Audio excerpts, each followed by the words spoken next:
Hey everyone, it's Dale, and I want to walk you through the beginning steps of the Proto.io process. We're here in this week's Tracks module, and if you scroll down, you're going to see we have a link here when we start talking about building your app. We have a special link for FDOM. So if you click on that, it will take you to the sign in for our free 30-day Proto.io trial. So all you'll do is click here, fill out your information, and sign up for a free account. So I already have an account, so I'm going to go ahead and sign in here. And I believe it is this one. So you can see I already have some projects that I've worked on, but this is the dashboard for Proto.io. So if I click on new project here, a couple of things that you're going to think of here. One is you'll see all the options of things you have to build for. So if you want to build for a smartphone, whether that's an iPhone or an Android, a tablet, or a smartwatch, you can build an app prototype for those. The only one that I ask you to not do is build one for the web. So I'm going to create a smartphone app, and I'm going to have it deal with hiking in Austin. Let's have that be the case here. And since I have smartphone selected, you can see I can scroll through here now and look at all the different options you have for smartphones. So if I wanted to pick an Android model, I could. If I want to pick an iPhone, I could. So I'm going to pick the iPhone 8, and I'm going to click Create. And then that's going to take us into this screen, which is where you actually work on building the app or building the prototype that you're going to be working on. So first thing I would want to do is maybe add an image to this, and you would do that through assets. And so you'll see I don't have any assets here, so I would click on new assets, and then I would want to browse for my computer. And I wasn't prepared for this, so I don't have anything selected that has anything hiking related, so I should have probably planned for that a little bit better. Actually, here's a picture of my dog. We'll just use that, okay? So as soon as I load that in, it's going to show up here. And then if I hit send to canvas, you can see now it's a little too big. So I would want to resize it in order to get it down to the screen size. So I need to keep going, and there we're now at the screen size. So if I hit save and then preview over here, if I hit preview, it's going to open up the skin of whatever smartphone you've selected, and it'll show you now what your app looks like. Obviously, this would not work because we have, writing over this. We have the Re-Ray Dogs logo up there. We've got some analytics down here. But just for the practices of this exercise, you can see what we're dealing with there. You might also have noticed that I had a little bit of white left there at the bottom.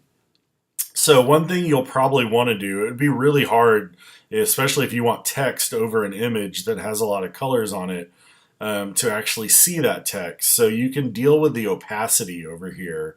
And you'll see it's all the way down there, but if I start dragging the opacity this way, you'll see it's making it wider, so therefore you can still see the image, but I now can put some text on there or put some buttons on there and be able to see it. So again, I can hit save and click on preview again, and it'll preview it. And now you can see that opacity there is good to go. From there, you can add any of these basic things here. You can add some text, you can add a shape, you can add an interaction area, which we'll get to that. You could add another image or a video, or you could add some audio. You've got a lot of options here. So if I put the date and time, I would just drag and drop.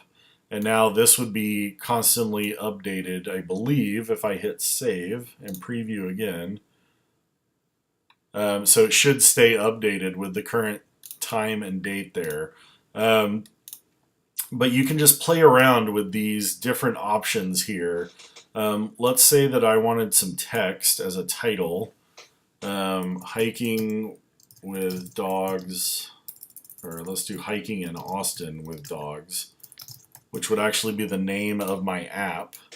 And then I could drag it up here. I could make this, I can change the font if I want to over here.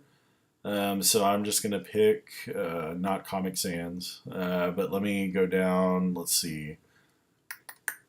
Let's do impact, and then I want to make that bigger. So that might be too big. Let me drag it over. Yep, too big. So let me go to like 30. There you go. So now I should be able to drag this over there. And now I've got a title on my app. You can see it was kind of covering her face, so now I might want to move it down here. And since this is a title screen, I'm going to change the opacity back a little bit. There you go. Since this is a title screen, I would now want, as you're thinking through the steps of the process, I would need some sort of interaction here to move into the real app prototype. So first thing I'd want to do is add a second screen, and I don't have to do anything with that yet, but I want that second screen there. And now I'm going to add in, oh, and I do want to show you, there are other things here that you can add to the screen if you're in an iOS, if you're using an iPhone or like a Windows phone or something like that. You can add in like the title bar simulator at the top of the screen and things like that, if you're interested in doing that.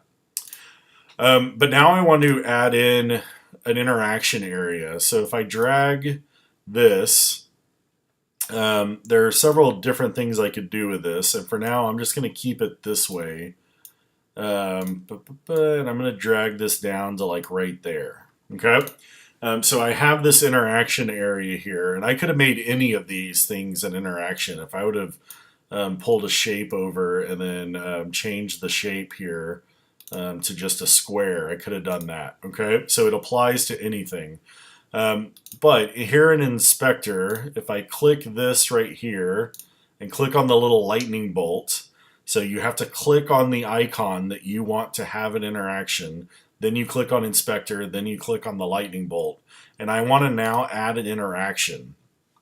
So you can see here there's a drop-down menu for all of these things. So I'm just going to say go to screen 2 because that's what I want for this interaction. And then if you click on trigger here, it will open up all the things that that interaction can do. So do you want it to be a swipe? Do you want it to be a tap?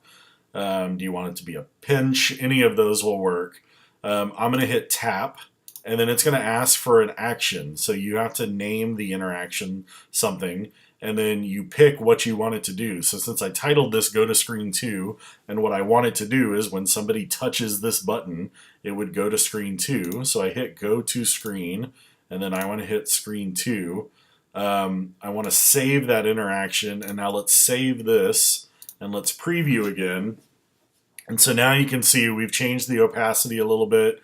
I pushed the preview up too far on that on the title bar at the top. And you can see there, I've got that area of the screen. Even though there was nothing there, that was an interaction area. So in reality, I would want something there, right? So let's go back and let's get rid of that area there. And I'm actually going to move this down so it's in the right place as well. So I'm going to go back to libraries, and now I'm going to pick a shape. Let's pick an icon. How about that? So I'm going to move this icon there, and I'm going to make it smaller so that it fits underneath. And